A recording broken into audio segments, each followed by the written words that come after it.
ఈ తెలంగాణ రాష్ట్ర DGP Sridhar Reddy sir గారి అరైవల్ క్యాంపెయిన్ లో భాగంగా సిపి గారి ఆదేశంతో we have started new initiative helmet bank అని చెప్పేసి ఒక కొత్త వినూత్నంగా ప్రయత్నం చేయడం జరుగుతుంది.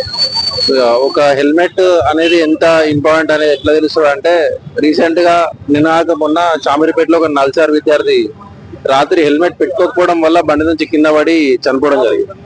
సో అట్లా ఎవ్రీ డే తెలంగాణలో ప్రతి గంటకి ఒకరు ట్రాఫిక్ రూల్స్ పాటించకపోవడం వల్ల చనిపోవడం జరుగుతుంది. సో దాన్ని అరికట్టడానికి ఒక పాజిటివ్ ధోరణిలా పీనలైజ్ చేయడం కాకుండా చలాన్లు మాత్రమే కాదు, మేము ఇట్లాంటివి ఎంకరేజ్ చేయడానికి ట్రై చేస్తున్నాం. సో మనం ఒక హెల్మెట్ బ్యాంక్ ఒకటి ఏర్పాటు చేయడం జరిగింది. ఈ హెల్మెట్ బ్యాంక్ లా ఎవరైనా హెల్మెట్ లేని వాళ్ళు వచ్చి వాళ్ళని ఏదో ఆపి ఇట్లా పీనలైజ్ చేయడం కాకుండా వాళ్ళకు హెల్మెట్ ఇచ్చి ఒక 24 hours లోపు మళ్ళీ వాళ్ళ సొంత హెల్మెట్ తెచ్చుకొని ఆ హెల్మెట్ రిటర్న్ ఇచ్చేటట్టు ఒక బ్యాంక్ ఏర్పాటు చేయడం జరిగింది ఇక్కడ. సో దానిలో భాగంగా మేము ఇక్కడ ఈ బ్యాంక్ ఏర్పాటు చేసి ఇలాగే ఒక కన్సిడరబుల్ అమౌంట్ ఆఫ్ హెల్మెట్స్ తోని మల్టిపుల్ ప్లేసెస్ లో కూడా ఒక హెల్మెట్ బ్యాంక్ స్టార్ట్ చేస్తాము.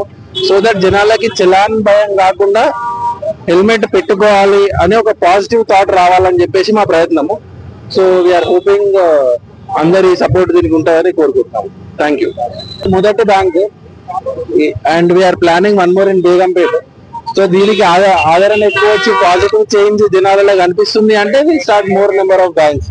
ఇప్పుడు ఎట్లుంటది అంటే హెల్మెట్లలో కారణాలు ఎట్లా చెప్తారంటే, సార్ మా ఇల్లు ఈయనే ఉండే, సార్ జుట్టుకి నాకేదో ప్రాబ్లం ఉన్నది, బట్ దాని కాస్ట్ చాలా పెద్దది, ప్రాణం పోతుంది దాంతో.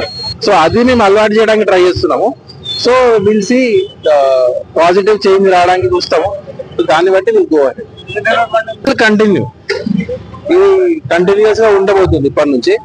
So this will only grow ఇప్పటి నుంచి. ఓకే.